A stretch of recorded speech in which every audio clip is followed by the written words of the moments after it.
Beleza? E aí, professor de História, Diego Novaes. E na aula de hoje, né, nós vamos dar continuidade aí ao nosso tema, né, nossa segunda aula sobre ditadura militar e redemocratização do Brasil. Então, na aula de hoje, nós vamos pegar aí desde o início, né, do período democrático, né, com o fim da ditadura militar, até o governo Michel Temer, beleza? Então, bora aí nos acompanhar. Mas antes, né, já lembrando aqui, deixa o seu like, deixa o seu joinha aí, por favor, e também se inscrevam no canal, beleza? Então, aqui, né, antes de nós começarmos a nossa aula, vamos ver a estrutura, né, do nosso conteúdo, da nossa aula de hoje, de acordo com a Base Nacional Comum Curricular, a BNCC, beleza? Então, o objeto de conhecimento é o objeto de estudo, né, aquilo que nós vamos estudar hoje, que é o processo de redemocratização, a Constituição de 88 e a emancipação das cidadanias, analfabetos, indígenas, negros e jovens, a história recente do Brasil, transformações políticas, econômicas, sociais e culturais de 89 aos dias atuais. Já as habilidades, discutir o papel da mobilização da sociedade brasileira do final do período ditatorial até a Constituição de 88, analisando que, apesar da forte resistência encontrada, a mobilização popular ela conseguiu persistir e imprimir muitas de suas reivindicações no texto constitucional. A Constituição de 88 institui a garantia dos direitos fundamentais à educação, saúde, trabalho e moradia, que se realizam no exercício da cidadania e da constante mobilização social. Identificar direitos civis, políticos e sociais expressos na Constituição de 88 e relacioná-los à noção de cidadania e ao processo da sociedade brasileira de combate a diversas formas de preconceito, como o racismo, considerando outros documentos e marcos legais posteriores que caminham na mesma direção, criando mecanismos, tá, gráficos, tabelas e linhas temporais que materializam os avanços e as transformações de um futuro e as lutas do presente referente à superação do racismo e do preconceito institucional, ambiental, étnico, religioso, sexual, alimentício e a eliminação de toda e qualquer forma de preconceito e discriminação, tá certo? Então, essa aí é a estrutura do nosso conteúdo, então, bora para a aula. Então, nós vamos, né, começar a nossa aula falando aí sobre a democratização do Brasil. Nós vamos ter o fim do regime militar em 1985, tá? Que nós vamos falar mais adiante. Mas eu quero falar um pouquinho desta imagem aqui, tá? Essa imagem está mostrando que os caras pintados fazem uma manifestação pedindo o impeachment do presidente Collor, tá? No Rio Grande do Sul, na década de 90. Também nós vamos ver mais adiante. Mas o que eu quero destacar nesta questão da imagem é o quê? A questão da mobilização social, tá? Então, na década de 90, principalmente em diante, né? Claro, também durante toda a ditadura militar, nós vamos ter um crescimento, né, dos movimentos sociais no Brasil, tá? Como nós vimos, né, na aula sobre ditadura militar, nós vamos ter a atuação do movimento operário, do movimento cristão, nós vamos ter movimento estudantil, vários grupos sociais vão estar atuando, né, contra o regime militar, e agora, nesse período democrático, também utilizando-se da questão da liberdade de expressão, o movimento social, os movimentos sociais, eles vão crescer ainda mais no Brasil, tá? E essa imagem ele é um exemplo justamente dessa questão do conceito, né, da mobilização social, da mobilização das massas, né, na reivindicação de direitos, tá certo? Então, com o fim da ditadura militar, nós vamos ter, né, agora esse processo de redemocratização do Brasil com o governo José Sarney, mesmo, né, que ele assumindo o poder de forma ainda, né, indireta, porque ele foi eleito pela Câmara dos Deputados, mas olha só, uma questão é que José Sarney, ele só assume, né, devido à morte de Tancredo Neves, tá? Pouco antes de assumir o poder, porque o José Sarney ele era candidato à vice-presidência, e o presidente era o Tancredo Neves. O Tancredo Neves foi eleito, só que dias antes ele acaba morrendo, questões de saúde, e quem assume, então, é o José Sarney. Então, nessa questão, quando os civis reassumem o poder do Brasil, a inflação e a crise econômica são os principais desafios dos primeiros governos, né, desse período democrático. Por quê? Olha só a questão da dívida externa do Brasil. Quanto estava em 64, tá? Era por volta aí de 3 bilhões. Em 1981, que já inicia aí o processo de abertura política do Brasil, em 62 bilhões de reais. Então, justamente essa questão da inflação e a crise econômica, o aumento da dívida externa vai agravar essa situação. Então, nós vamos ter a questão da inflação, onde o governo José Sarney ele vai criar um novo plano, que é o Plano Cruzado. Esse plano ele previa estabilização econômica em 86, congelamento de preços e salários, substituição da moeda cruzeiro pelo cruzado, tá? Só que o plano, essa questão, ela vai falhar a longo prazo e o país vai declarar moratória, tá? Então, ou seja, não consigo pagar, tá difícil, tá? Então vai acabar declarando moratória.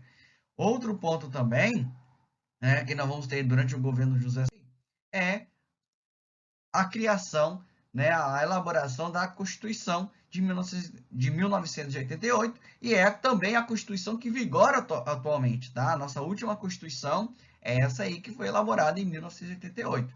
Então, essa Constituição, ela é considerada a Constituição mais democrática da história do Brasil. Por quê?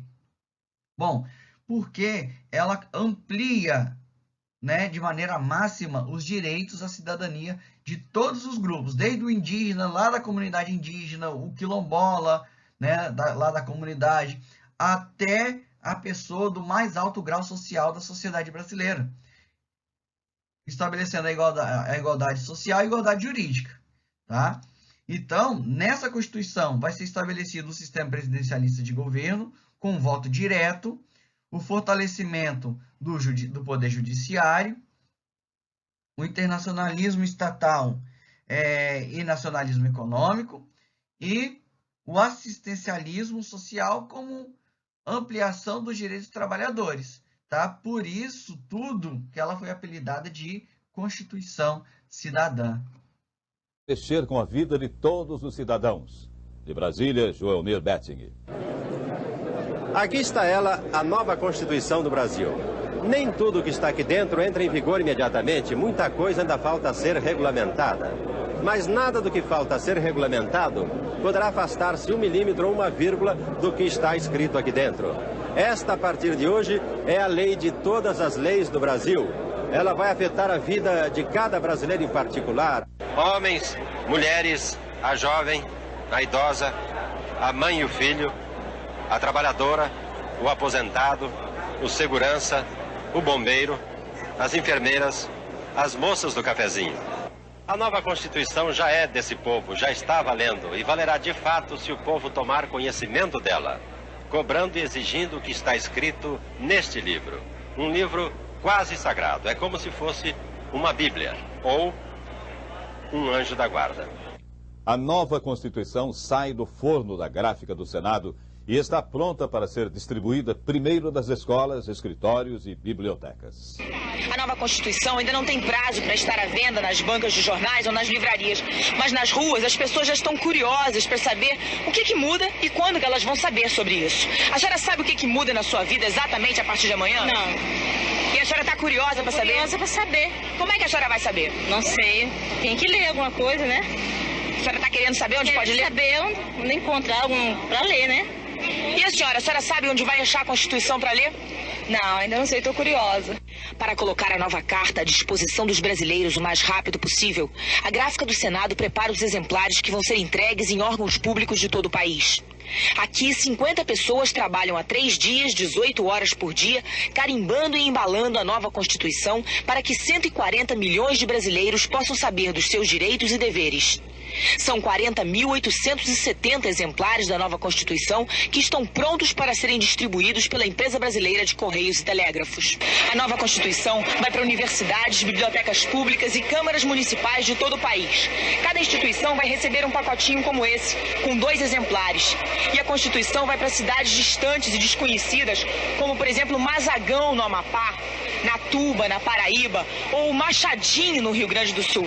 E ela vai poder ser lida e consultada por qualquer um de nós dentro de, no máximo, 3 dias. Então, em 1989, nós vamos ter as primeiras eleições presidenciais em que a população iria escolher o seu presidente. E no embate entre Lula e Fernando Collor, nós vamos ter aí a vitória, né, de Fernando Collor de Mello, tá, com o apoio da Globo, né, dos grandes meios de comunicação do país.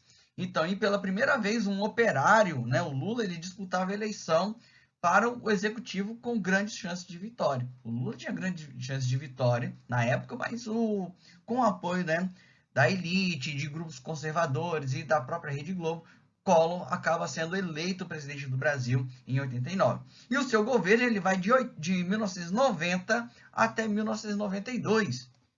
Tá?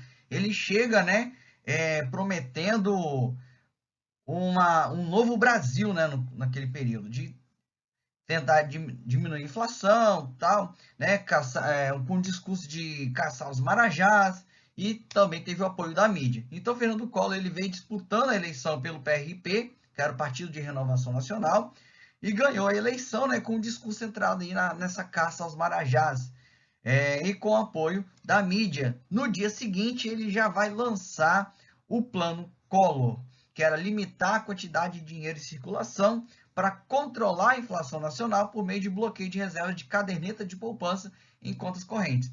Num primeiro momento, a inflação que estava em 80 reduz para 20. Aquela questão que muita gente começou a investir na caderneta de poupança. Por quê? A caderneta de poupança estava dando muito mais lucro do que você ter, por exemplo, eu tenho um prédio lá de 4 andares, eu alugo o prédio, né, e recebo esse dinheiro. Ou eu tenho uma concessionária de carros e estou lá vendendo os carros. Então, se eu pegasse e vendesse essa propriedade e aplicasse na poupança, ela me renderia muito mais lucro do que eu estivesse trabalhando. Então, muita gente começa a aplicar dinheiro na poupança. Então, por isso que vai acabar diminuindo o quê? A circulação de ativos, a circulação de dinheiro. E lideranças políticas. O presidente dividiu as medidas em 3 blocos, começando pelo que ele chamou de saneamento moral. 1. Abuso econômico. Passa a dar até 5 anos de cadeia neste país. Esconder mercadorias. Exagerar nos preços, iludir o consumidor, levará para trás das grades o gerente, o diretor e o dono da empresa. 2. O funcionário público que participar de atos lesivos ao fisco será demitido e será preso. 3. Extinção de todas as mordomias, pagamentos disfarçados de salários, etc. 4. O anonimato da riqueza escusa, conseguida com sonegação, está extinto. Acabaram os títulos ao portador e o sigilo protetor até de criminosos. 5. As grandes fortunas passarão a pagar sua contribuição para sanear o país. 6. Os ganhos de capital obtidos nas bolsas de valores passam a ser tributados, encerrando-se assim uma odiosa discriminação. O presidente Fernando Collor determinou ainda que o déficit público este ano seja 0. Para isso, ele adotou as seguintes medidas: reforma administrativa com o fechamento de ministérios, autarquias e empresas públicas e afastamento de maus funcionários. Suspensão de todos os subsídios, inclusive os concedidos às exportações e à informática. Os agricultores passam a pagar imposto sobre os lucros. redução da perda de receita pela indexação dos impostos devidos à União e a atualização das alíquotas do imposto sobre produtos industrializados. Reajuste de preços públicos. O presidente Fernando Collor falou ainda sobre as medidas de modernização da economia. 1. A flutuação cambial sob controle do governo. 2. Redução das barreiras à importação e estímulo à participação de capital estrangeiro no desenvolvimento nacional. 3. Demarragem de um ambicioso programa de desestatização. 4. Privatização de débitos para com a União, através de leilões de indivíduos interessados em receber dívidas atrasadas do governo federal. 5. Criação de certificados de privatização, instrumento de viabilização rápida do processo de desestatização, que serão adquiridos compulsoriamente por instituições financeiras, fundos de pensão, companhias seguradoras, etc. Sobre preços e salários, o presidente Fernando Collor determinou o seguinte: os salários de março vão receber a inflação integral de fevereiro. Os preços voltam aos valores do dia 12 de março. No dia 15 de abril, começa a política de prefixação de preços e salários. O presidente determinou ainda o pagamento de mais impostos nas aplicações do mercado financeiro. E o cruzado novo é substituído pelo cruzeiro. Não temos alternativas. O Brasil não aceita mais derrotas. Agora é vencer ou vencer. Que Deus nos ajude. Então, numa tentativa de frear isso, ele vai bloquear as cadernetas de poupança. Então, muita gente acabou sendo arruinada economicamente porque perdeu tudo, tá? E ainda nós vamos ter a questão da corrupção e o impeachment, né, que vai acabar e a questão da corrupção do governo Collor vai levar o impeachment, tá, de Collor. Vão descobrir contas do exterior recheadas de dinheiro público e denúncias do próprio irmão, tá, que vão levar a popularidade de Collor à ruína. O chamado esquema, né, esse esquema de desvio de dinheiro para o exterior é chamado de esquema PC Farias. Tá? PC Farias foi o empresário que articulou a campanha de Fernando Collor no período eleitoral. Tá? O movimento estudantil, conhecido como os Caras Pintados, vão para as ruas pedindo a cassação do mandato do presidente. E após a abertura de uma CPI, que confirmava, né, a ligação de Collor com os desvios de dinheiro público, um pedido de impeachment foi encaminhado pelo Congresso. E o presidente, então, horas antes, ele vai renunciar ao poder do Brasil, tá? E logo em seguida o Senado, né, caça os direitos políticos de Fernando Collor por 8 anos, tá? Só que essa questão, né, esse foi o primeiro tombo que o sistema democrático do Brasil ele toma, né, logo com o governo do Fernando Collor, com o processo de impeachment rolando. Então, com o afastamento de Fernando Collor, quem vai assumir a presidência é Itamar Franco, que assume de 92 até 94. Então, no governo de Itamar Franco, nós vamos ter a indicação de Fernando Henrique Cardoso para o posto de ministro da Fazenda e, através de Fernando Henrique Cardoso, né, vai conseguir controlar a inflação por meio do novo plano econômico chamado de Plano Real. Tá? Nós vamos ter aí a conquista da estabilidade econômica através da diminuição dos gastos públicos e privatização de empresas estatais. Então, várias empresas, começando, né, no governo Itamar Franco e posteriormente nos 2 mandatos de Fernando Henrique, nós vamos ter uma série de privatizações de empresas estatais. E nas eleições, então, de 1994, nós vamos ter a eleição de Fernando Henrique Cardoso, tá? Então, em 1995, ele assume, tá? E implanta uma política neoliberal, que era uma tendência, né, da década de 90, tá? A política neoliberal.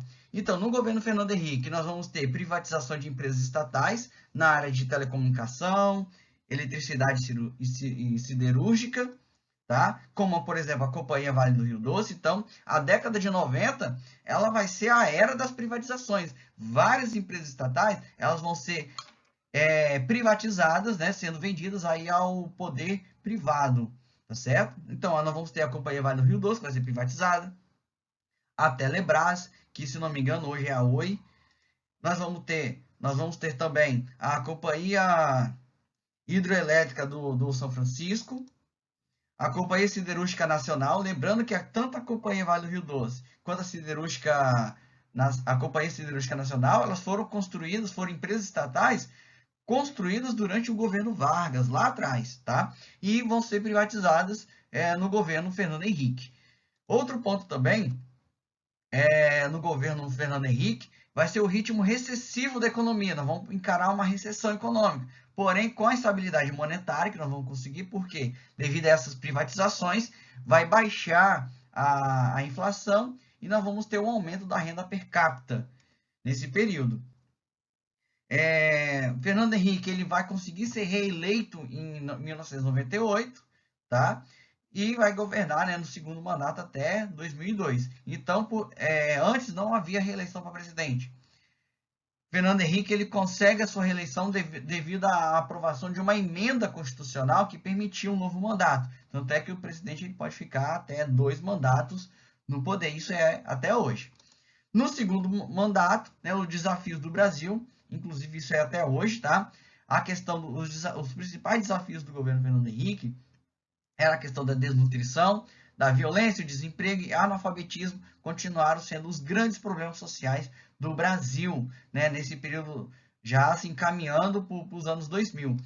E durante o governo Fernando Henrique, nós vamos ter a criação de vários programas sociais, como, por exemplo, o Bolsa Escola, Bolsa Alimentação, Auxílio Gás e o Cadastro Único do governo federal, né, numa tentativa ali de diminuição das desigualdades sociais e promoção aí da igualdade social.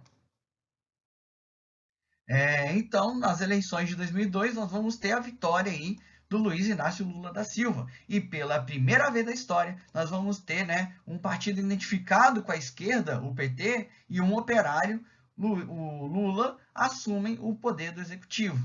Tá? E nessa questão, na questão econômica, o governo Lula, no primeiro mandato, ele adota uma política econômica muito similar, né, ao neoliberalismo, né, do Fernando Henrique. Vai ampliar os programas sociais, né, voltado à questão política social. Ele vai unificar todos os programas sociais criados no governo Fernando Henrique e vai criar um só, que é o chamado Bolsa Família. Então, que vai contemplar todos os fragmentados programas sociais criados durante o governo Fernando Henrique em um único.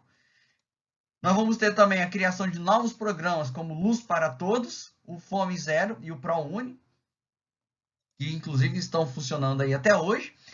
Em 2005, nós vamos ter uma crise política, tá? Ligada às denúncias de esquema de corrupção e compra de votos, conhecido como Mensalão, e o processo ainda corre até hoje, tá?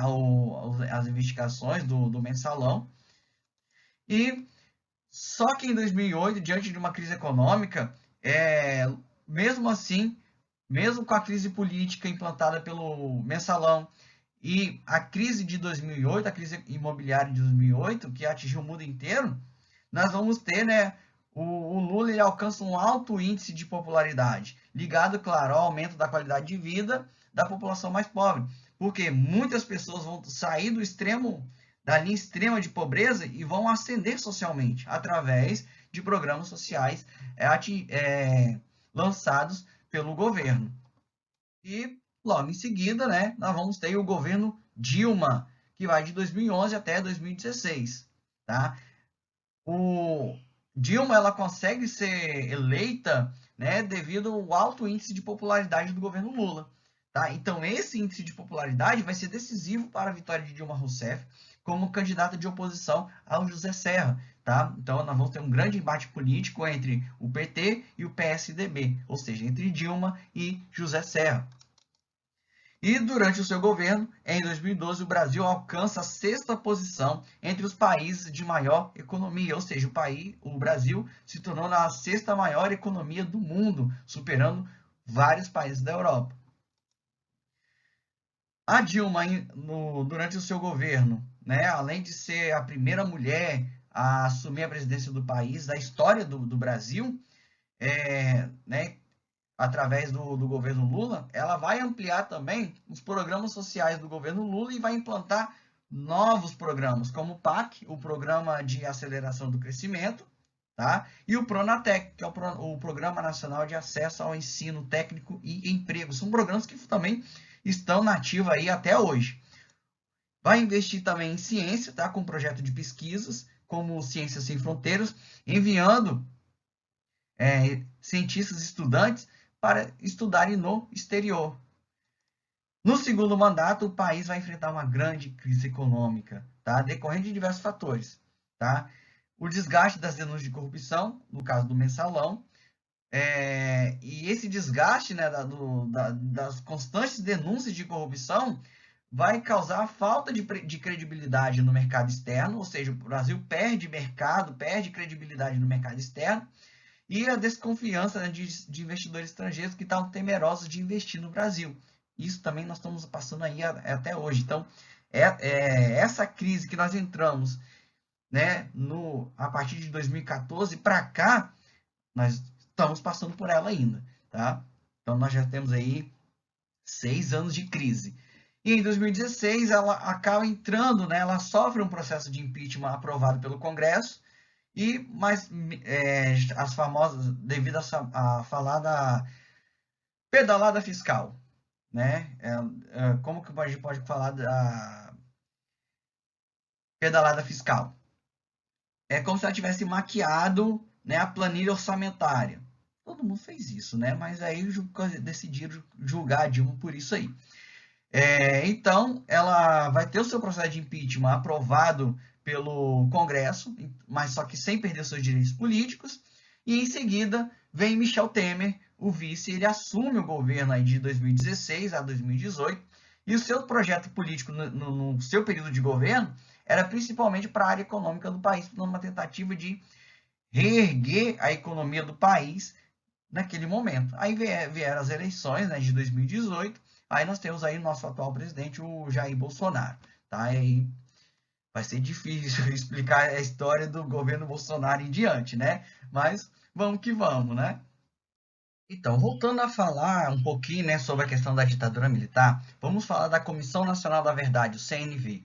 Então, essa comissão ela foi proposta em 2010 e foi criada a lei, Lei 2528 de 2011 e instituída em 16 de 5 de 2012. Qual era a finalidade da CNV? Apurar as graves violações de direitos humanos ocorridas entre 18 de setembro de 1946 até o 5 de outubro de 1988, investigando principalmente os crimes aos direitos humanos ocorridos durante o período dos militares no poder.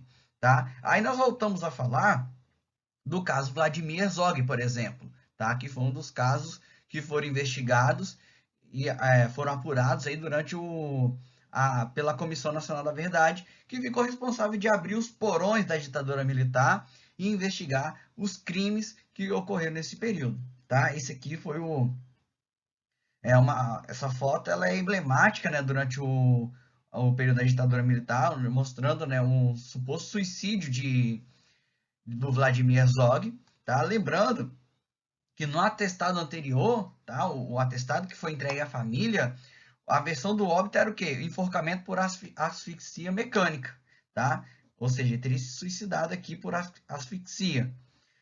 O novo atestado, tá? O novo documento que foi entregue à família traz como causa de morte as lesões, os maus tratos sofridos durante o interrogatório nas dependências do 2º Exército do DOI-CODE. Então, agora qual é a importância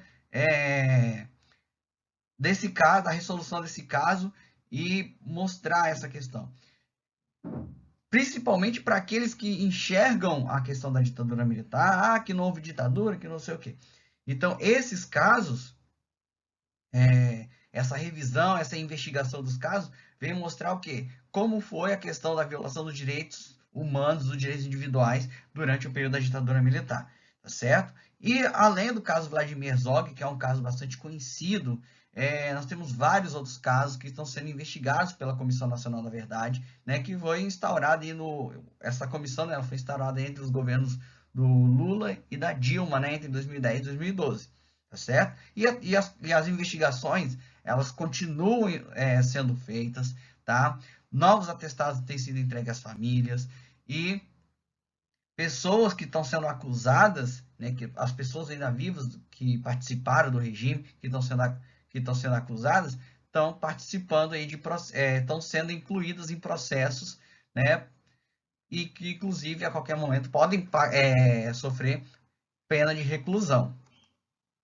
Levou 45 anos, mas finalmente, hoje, o Ministério Público Federal denunciou 6 pessoas pelo assassinato e por terem forjado o suicídio do jornalista Vladimir Herzog, preso e torturado até a morte em 25 de outubro de 1975 no DOI-CODE de São Paulo.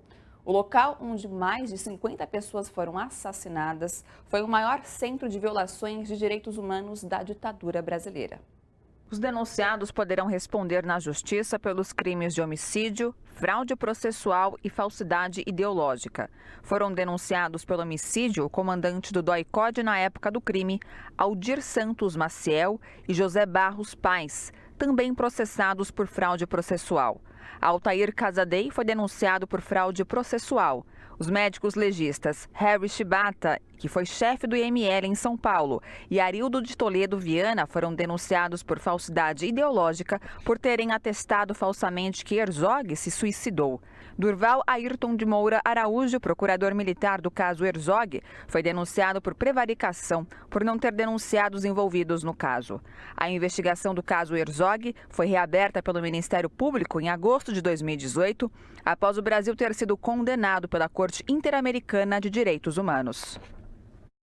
Pessoal, agora nessa parte da aula nós vamos falar aí sobre os desafios, né, do Brasil aí do século XXI. Tá bom? Então, nessa parte aqui, nós vamos, né, até o final da nossa aula, nós vamos estar abordando temas do nosso cotidiano, tá certo? Então, um desses aqui é uma dessas questões, né, que o Brasil enfrenta, né, a questão do desafio, a questão do trabalho e economia. Por exemplo, um dos grandes problemas aí do país dos últimos anos é a questão do aumento do desemprego. A crise internacional de 2008 provoca uma grande desaceleração econômica, provocando várias demissões. Hoje, né, nós estamos falando aí da questão, né, nós estamos vivendo um momento difícil, a questão do coronavírus, e também nós estamos tendo aí, né, uma série de demissões em massa, né, empresas fechando, então nós estamos passando também por um momento difícil, e a questão, né, e essa questão do aumento do desemprego, ele é uma constante no nosso país, ele é um desafio constante, a gente não consegue, né, avançar nessa questão. Um outro ponto também é a questão, né, que com o aumento do desemprego, nós também vamos ter o aumento do mercado informal. Então, o mercado informal ele vai se tornar uma alternativa à falta de vagas formais, ou seja, quando eu falo de vaga formal, é a vaga com carteira assinada. O trabalho informal é o trabalho onde o trabalhador ele não tem benefício, ele é por conta própria, tá? Então, e o trabalho informal ele acaba, na atualidade, né, sendo uma das alternativas de geração de emprego e renda também, não só para a pessoa, por responsável por dono, mas também, muitas vezes, ele acaba empregando de maneira informal outras pessoas para estarem ali auxiliando nas suas atividades, né?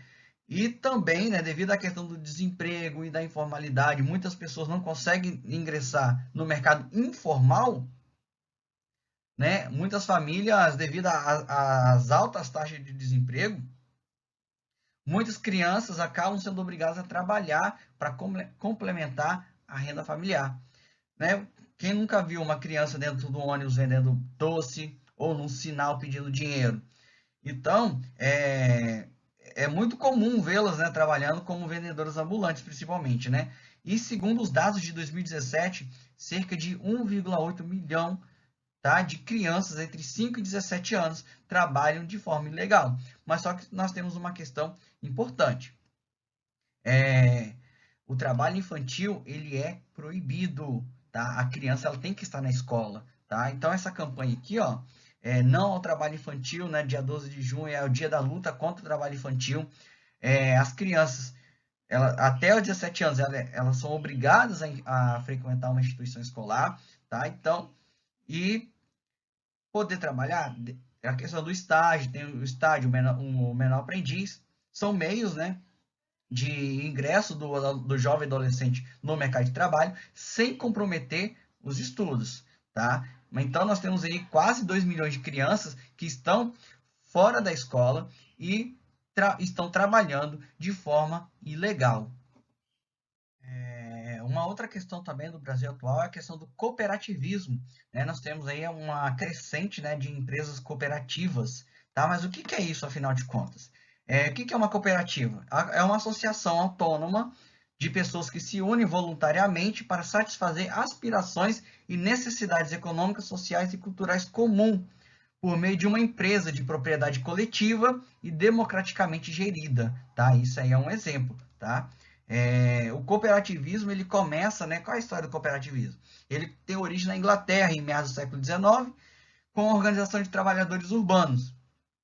Em 1844 foi constituída a primeira cooperativa oficialmente reconhecida. E no século XX foram instituídos os princípios do cooperativismo, que até hoje regem esse sistema de trabalho. Mas como assim? Vamos lá, 7 princípios do cooperativismo.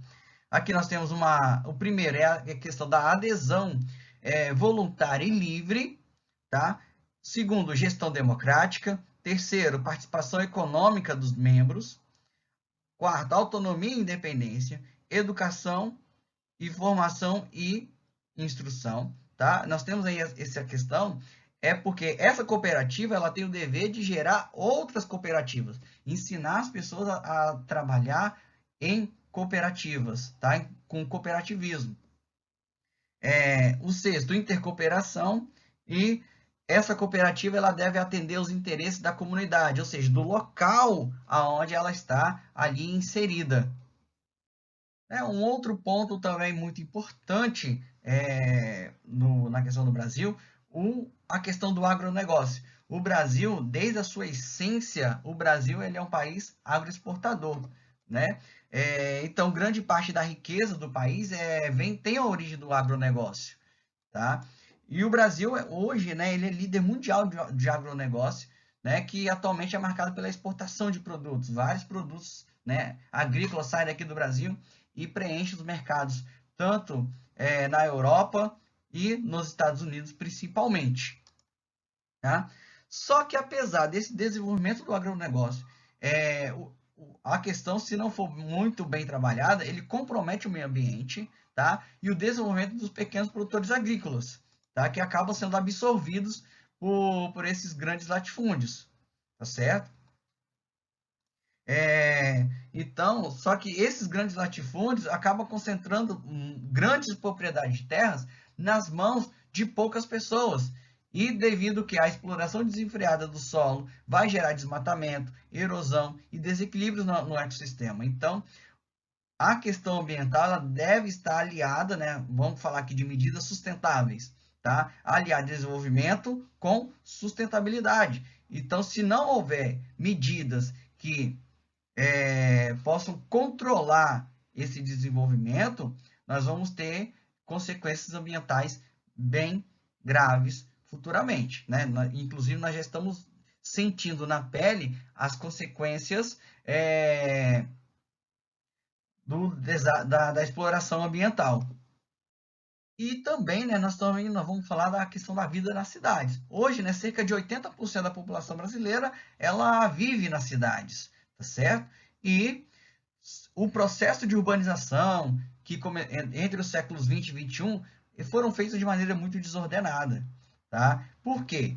Vamos lembrar que lá no início da República, né, no início do século XX, nós tivemos um processo de urbanização das capitais, principalmente, a expulsão de famílias pobres do centro das cidades. E para onde que elas foram? Né? Muitas famílias sem ter condições de comprar esses terrenos, adequados, né, ou seja, terrenos planejados, passaram a viver em moradias precárias, construídas aonde? Nos morros ou em regiões mais periféricas, provocando o quê? As aglomerações urbanas e, posteriormente, formando aí as favelas, tá? Uma outra questão também que a gente, né, vive, né, isso aí, a gente presencia isso todo dia, é a grande concentração urbana, né, nas grandes cidades, ela provoca congestionamento. E esse congestionamento traz danos à saúde e à qualidade de vida da população, porque aumenta os níveis de poluição. E a questão da mobilidade urbana, tá? Para pessoas portadoras com necessidades especiais. Isso ainda é um desafio nos dias atuais. Por quê? Nós nos deparamos com poucos meios de acessibilidade nas ruas que diz respeito aos portadores de necessidades especiais. Olha as calçadas, olha os sinais. Então, olha o trânsito em si. É adaptado? Na grande maioria, não é. Uma outra questão também que muitas cidades elas enfrentam a depredação de espaços públicos, né, como praças e centros comunitários. Olha só esse exemplo aqui que nós podemos observar de depredação dos espaços públicos.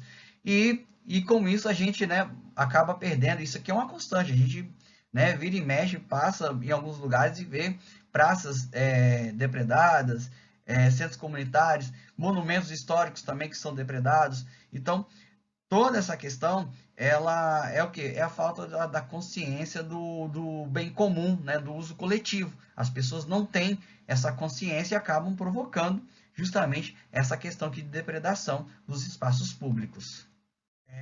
Então, pessoal, um dos grandes desafios, né? Um dos grandes problemas do Brasil é a questão da desigualdade social, tá? Então, aqui, essa charge, né, que mostra, né, retrata muito bem essa questão da desigualdade social do Brasil, né? A desigualdade social ela se caracteriza o quê? Quando uma pequena parcela da população concentra a maior parte da riqueza do país, recebendo rendas elevadas. Então, isso é uma questão que ocorre no Brasil atual, tá? Uma pequena parcela da população, ela concentra aí cerca de 60%, 70%, ou, em alguns casos até 80%, da riqueza que circula no país está concentrada nas mãos de poucas pessoas. E isso o que provoca essa desigualdade social. E nós vamos ter, né, nos últimos governos, a criação de programas sociais para combater essa desigualdade social. Nós tivemos aí o Bolsa Família, por exemplo, é um dos programas, né, que, se utilizado corretamente, ele pode combater a desigualdade social.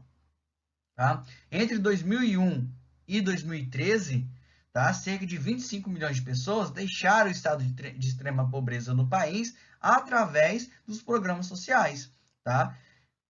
E, apesar dessa questão, né, desse pequeno progresso, né, dessa quantidade de pessoas que terem saído, né, da extrema pobreza através dos programas sociais, ainda nós temos um longo caminho pela frente. Tá? Para que todas as pessoas possam sair da condição de miséria, tem que haver um trabalho muito ativo, tanto do governo quanto da sociedade como um todo, para que possamos, né, promover políticas de promoção da igualdade social, tá? De tirar as pessoas da condição de miséria e consegui-las elevá-las socialmente. Um outro ponto também, né, já finalizando aí a nossa aula, é a luta dos povos indígenas e quilombolas. Vamos lembrar que a nossa Constituição de 88, ela ampliou na sua magnitude os direitos à cidadania. E com isso também, né, vai garantir os direitos de posse de terras, né, de comunidades indígenas através da Constituição de 88. Tá? Nós podemos observar aqui nesse mapa, olha só, essas áreas aqui em verde, dentro dos territórios aqui, dentro dos estados, são áreas já demarcadas, né? E essas áreas em vermelho, dentro dos estados aqui, são áreas que ainda não foram regularizadas, tá? E diante dessa situação, nós temos um conflito constante entre os indígenas, que procuram defender as suas terras, que historicamente são delas, e os fazendeiros, donos de madeireiras, que querem ocupar essas terras para a exploração dos recursos dessas terras. tá? Olha aqui, essa charge aqui, ela explica muito, ela mostra muito bem essa questão, mostrando o antes e o depois. Por quê? Olha só, o antes, né, o indígena, né, no seu habitat natural, ele mostra o indígena ali no seu habitat natural, e aqui o indígena tendo que se adaptar a uma nova realidade com a tomada de suas terras e sendo marginalizado pela sociedade, tá? E uma outra, agora aqui a questão das comunidades quilombolas, que também teve o seu direito garantido através da Constituição de 88, né, a demarcação das comunidades quilombolas. Essas comunidades, elas apresentam uma identidade étnica associada a quem? As populações de origem escrava e os afrodescendentes, e vivem em povoados onde antes existiam os quilombos, lá do período colonial, né? De acordo com os estudos recentes, existem no Brasil cerca de 3.000 comunidades quilombolas que estão espalhadas em 24 estados do país. Então, existe um processo muito burocrático para uma comunidade, ela garantir o direito, uma comunidade quilombola, garantir o seu direito de posse. E muitas vezes, muitas das comunidades acabam não sendo reconhecidas por esse processo ser muito burocrático e trabalhoso também, tá? Mas só que esse é um direito garantido também pela Constituição de 1988. Então, pessoal, eu espero que vocês tenham gostado. A nossa aula aí agora está chegando ao final, tá? Espero que o conteúdo nessas duas videoaulas sobre ditadura militar, o governo dos militares e o processo de redemocratização do Brasil possa te ajudar aí nos seus estudos, tá? Tem o Enem, tá? Tem provas aí de vestibulares, né? De faculdades, tá? Mas só lembrando aí também, deixa o seu like, tá? Se inscreve também no canal, tá certo? Então, muito obrigado aí pela atenção e até a próxima.